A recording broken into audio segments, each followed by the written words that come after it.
All right. So this week's webinar, we're going to talk about setting up function keys. There are a couple things that we want to keep in mind as it comes to function keys. There are a few things that are required in order to utilize this particular functionality. Function keys are not able to be set at the desk phone level or at the mobile app level. So you will require a Essentials license, which gives you, of course, access to the mobile app as well as the online collaboration. And it is in the collaboration that we will be able to set up and modify and customize our function keys. So let's go ahead and take a look what that looks like. I'm going to go ahead and log in here.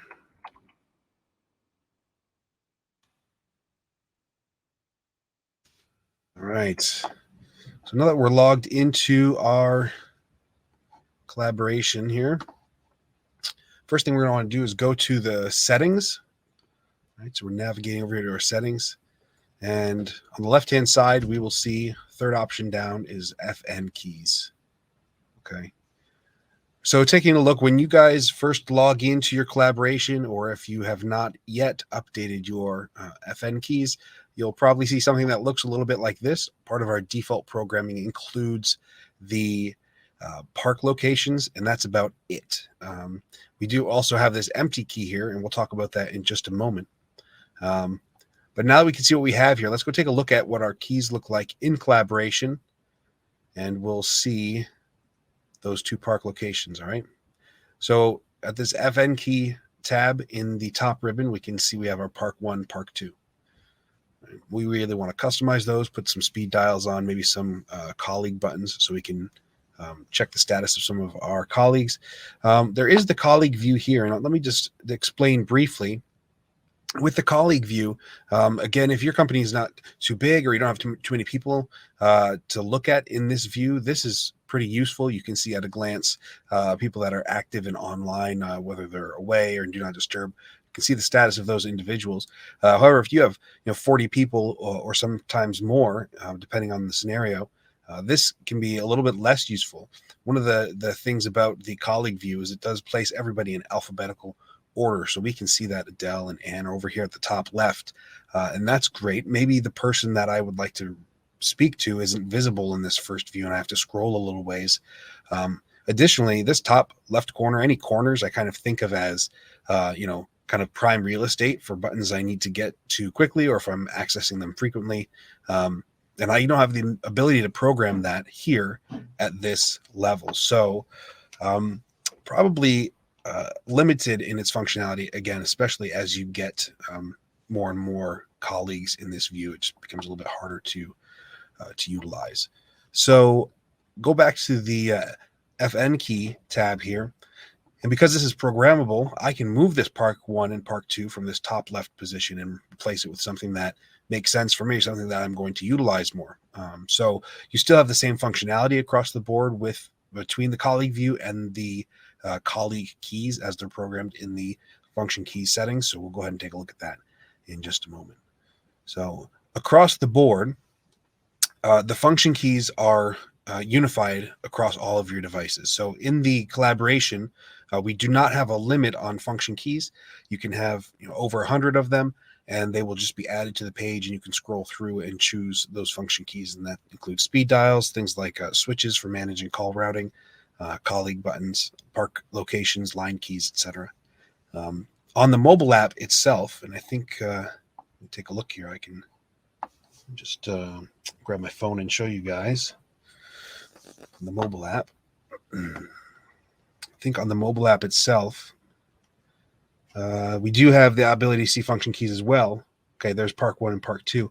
However, we're not going to be able to see more than 20. So the mobile app is limited to 20 buttons, 20 function keys on the mobile app.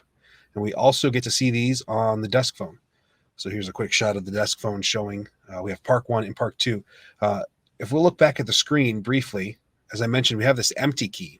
Okay, so on the desk phone, I mentioned the mobile app has a limitation of 20 keys. The desk phone, depending on the model, will have a limitation of either 4, 16, or 20 keys as the phones exist themselves. The phone that we're looking at here is a workforce phone, which is pretty standard. It's our standard deployment device, and we have 4 buttons on either side of the display, and there are actually 2 pages. So we have 8 buttons per page, and there's 2 pages. We have a total of 16.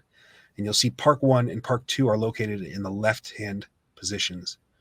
The reason for this empty key, as we have it programmed here, is that it spaces out the buttons appropriately on the workforce and other phones.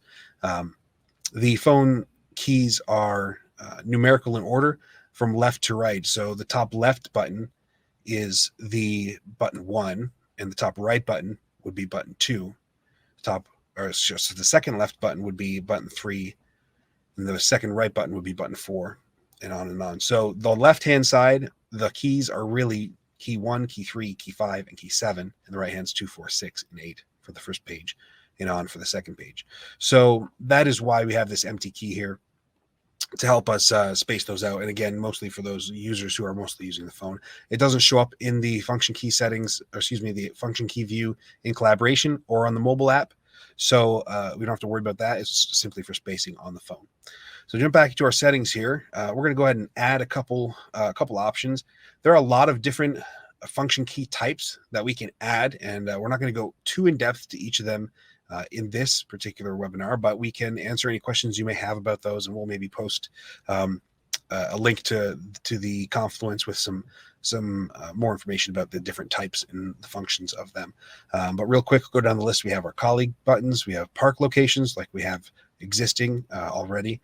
We have line keys, speed dial buttons, empty keys, as I mentioned, for placement and arranging on the desk phones, trunk keys, timetable switch, 3-state switch, group pickup call group, DTMF, contact center, identities, voicemail, and EXP module actually will input a second device into this field, the EXP or expansion module.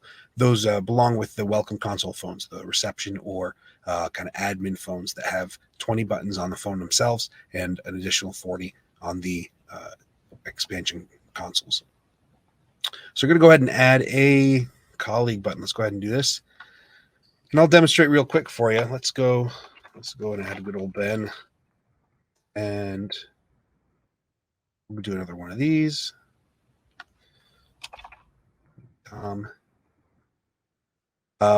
So we've got our colleagues here. I'm going to go ahead and hit save. Now there's this label field, and I could choose to label these, and I'll come back to that momentarily. But for right now, I'm going to hit save on these, and then we will take a look at our function key view, and we'll see those added right in here. So again, as I mentioned, when you have colleague buttons underneath your function keys, it does allow you to see the status indicators and all the regular functions that you would have from colleague view. So call, chat, and then our list of other options to reach that individual.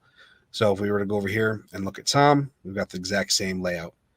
So while colleague view is helpful for sorting and maybe seeing the status of everybody all at once, if you want to prioritize certain individuals, or if you have a team or people that you connect with regularly, function keys would be the way to interact with them and keep that programmed. So now I mentioned the labels, and we'll come back to that. Let me quickly show you the desk phone. All right, so on the desk phone, we do have our new keys, and they're a little bit out of order because we have our empty key in that one spot on the top right there. So the one thing about the buttons with the names is that if you've got somebody who has a long name, sometimes it will be out of view, or it will even scroll across the screen if the name is too long. Right now we can see Ben has his full name on my phone. Now that's fine. That's his full name, and that's what's in the system. So if you do not put a label in the settings where you're programming the function keys, the system will pull the contact information from the colleague's information and place it there. However, I do have the option to put in a label. And for this, I'm going to put in Ben. And if I hit save now, that will update across all of my devices again. So I'll see that here are my function keys. It's updated to Ben. And at the phone level as well, we have it updated to Ben. So this allows you to customize and maybe put nicknames or shortened names if it's necessary. The one thing that you will want to take note of is if for some reason Ben's extension is reassigned to somebody else, this label is still going to override whatever the system programming is for that user's information. So you may need to make changes down the road if there are changes to be made. Okay, let's try and go ahead and add a speed dial. So again, just choose your key type from the drop down menu here. And now we're going to add a speed dial. So speed dials are actually kind of nice because you can program them to a 10-digit number, or somebody's cell phone, or another company, or somebody who you connect with regularly. And you can utilize that as a one-touch button or as a quick spot to transfer calls as well through collaboration. But the other piece with the speed dials is you can utilize those for function keys, for feature codes. So there are a list of feature codes that perform various different functions for the system, some of them that are pretty cool. And we can provide that to you upon request. But that is another cool function of the speed dial function key type. So when I'm adding a speed dial into the settings here on collaboration, I can actually type in a 10-digit number and that would work fine. One of the other really nice features is I can search through our phone books. So just as I was able to search for my contacts, and if I were to type in Tom again, it should bring him up because he is in the phone book, though he is a colleague. But let's go ahead and add our good friend John here. So these people, Dwayne here and John Krasinski, these are on our system, but we do have some additional contacts here, and it pulled up the information, the correct phone number. Now, John H. Watson is a little bit long, so I'm going to go ahead and change that. We'll go with Dr. Watson. All right, go ahead and hit save. And we will see that reflected in our function keys in collaboration, as well as on the desk phone. Okay. So, and as I mentioned, those also do show up on the mobile app. So the nice thing about the function keys in the mobile app, let me see here. Oops. Get logged in. So if I go to my function keys, we can see there are Ben and Tom and Dr. Watson. So if I actually click on the speed dial for Dr. Watson, I have the option to call him. And with my colleague functions from the mobile app, I can call and or chat. So that's a quick way to contact with those function keys through the mobile app. There are some other features that go with call transferring as well. And we can talk about those at another time or answer any questions that you have today.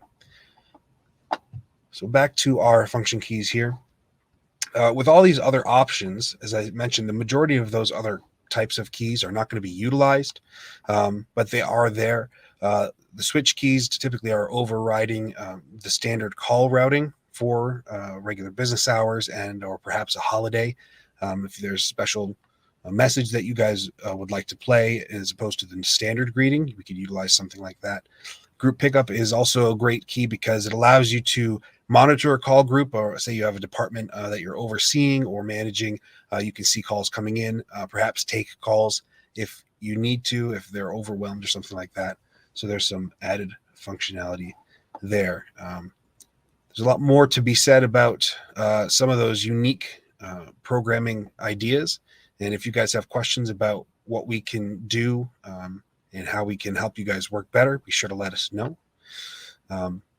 Other than that, it concludes today's quick tip and training on the function keys. If you guys have any questions, go ahead and submit those in the questions area. And we can go ahead and take care of those answers today if you'd like. So if there are any questions, I'll take a look here.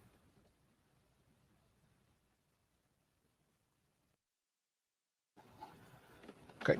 And I do not see any questions at the moment, but we are glad that you guys were able to join us today. And we look forward to seeing you guys on the next one.